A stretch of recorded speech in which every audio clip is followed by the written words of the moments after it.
درنو لیدونکو، نن درته یوه بله ډېره مهمه لاره تشریح کوم. دا ستاسې ګورئ دا د مکروریانو څلور لارې ده د هوایي ډګر پر سړک باندې. دا خواته هوایي ډګر ځي، کابل هوایي ډګر خواته، او دا خوا یې ده د صحت عامې څلور لارې ته راځي.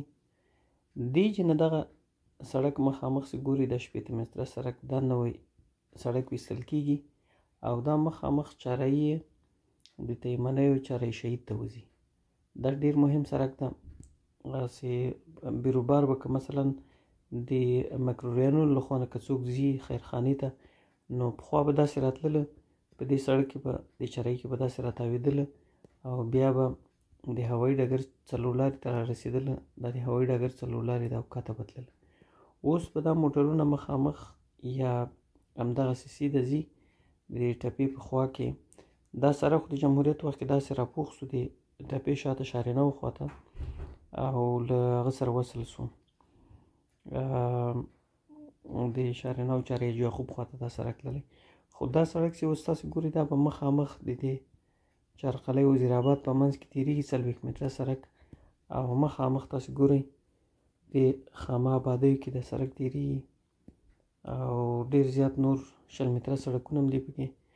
خو دا به دې چارهیي شهید ته وځي د تیمنیو. دا چارهیي شهید د دې ته نارسېده دې علاقې ته به وځي او دا به د لوی عمومي سړک سره وصلېږي. نو تاسې ګورئ دا سلیم کاروان سړک ده، دې ته د سلیم کاروان سړک سره به دا وصلېږي او دا د هوایي ډګر سره څلور لارې ده. نو دا ډېره مهمه څلور لارې هغه ده سړک د 40 متره چې په خورا مهم ځایو کې تېرېږي. او د دې بل اهمیت دا ده چې دغه آبادۍ چې دي د خامه آبادۍ، په دې خامه آبادیو کې د دې ارزښت به هم ورسره لوړ شي.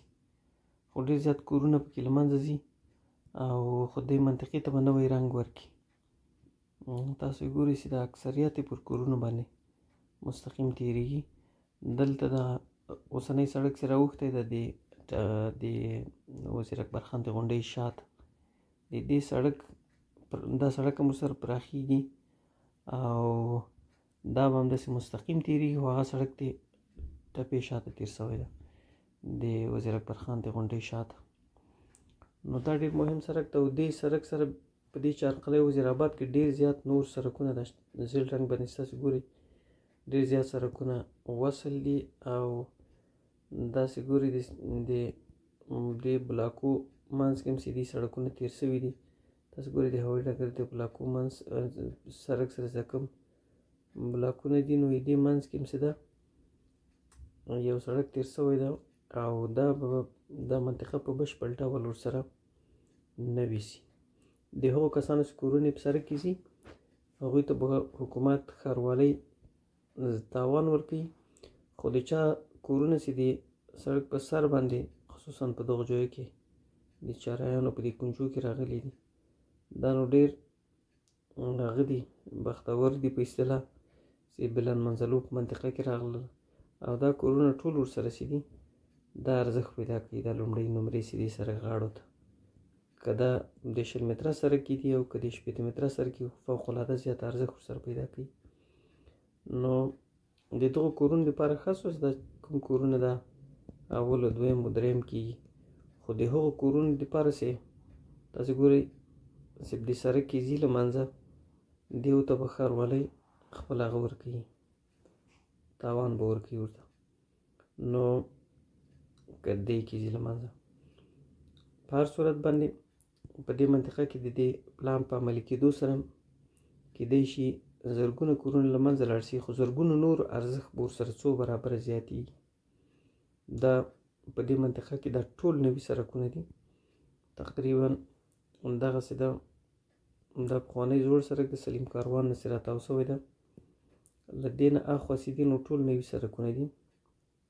خلیفة الله سړک ده، دا د خلیفة الله سړک ده چې راغلی دا زیړ او تر دې نه هاخوا ته نو دغه نوي سړکونه ټول پکې ډیزاین شوي دي. دا سړکونه تر اوسه پورې نومونه نه لري. څه وخت مخکې ما په یو ویډیو کې د کابل ښاروالۍ نه دا غوښتنه مو کړله چې دې سړکونو ته دا اوس نومونه کېږدي چې وروسته یې کېدی شي بیا خلک په خپل سر باندې ونوموي. مثلا دلته اوس یو منطقه ده کوچی حمام، بس دې ته به بیا د حمام سړک وایي. بل چې دلته جوی شیر ده لکه خواته هغه ته به جوی شیر وایي. موی مبارک ده، موی مبارک به نومېږي. خو که دې ته داسې ښه نومونه انتخاب شي همدا اوس نه چې خلک یې وروسته بیا په خپل سر باندې نومونه پې کېنږدي، نو دا ډېر مهم سیمه ده چې دې سیمه کې به دا نوی د ښاروالۍ پلان عملي کېږي او د دغو بلاکو دپاره هم ښه سوله دا بلاکونه که دې منطقه کې ورسره رشد کوي نو تاسې وینئ چې د دې هوایي ډګر د سړک په خوا کې یو بل سړک یې دلته څنګ څنګ کې د سړک ورسره تېر کړې ده. دا به زه تاسو ته وښیم. دا سړک داسې کارېږي چې دغې منطقې ته د مابین منطقې ته کوم خاص پلان داسې لوړپوړي ودانۍ کې جوړې شي. زه به وروسته بیا تاسو ته وښیم چې په دې کې څو منزله ودانیو هغه د نقشه ده. خو دا د هوایي ډګر د سړک په غاړه باندې او دلته د وزیر اکبر خان خواته چې د هوایي ډګر سړک راغلی ده په دې سړک کې هم دا علاقې تاسې ګورئ دا لوړپوړو ودانیو ته ډیزاین شوي دي یا بیلې شوي دي ځکه شاته یې سړک ورکړې ده، دې خواته هم دا سړک ورکړې ده. دا سړک نو د دې سړکونو له شتون څخه داسې کارېږي چې په دې منطقې کې به لوړپوړې ودانۍ جوړېږي لکه دغه اوس دا د کابل تر ټولو لوړه ودانۍ په 3 مکرویانو کې په دې ساحه کې ولاړه ده. دلته اوس د کټوازي ټاور په نامه باندې یو 10 پوړیزه ودانۍ جوړېږي. نو دا منطقه به له دې منطقې نه شروع د هوایي ډګر تر دروازې پورې یا تر چارایي پورې په دې منطقه کې به دواړو خواو ته لوړپوړي ودانۍ جوړېږي. نو دا ډېر مهم پلان ده او د دې په عملي کېدو سره کېدای شي د کابل ښار نوی روح ومومي.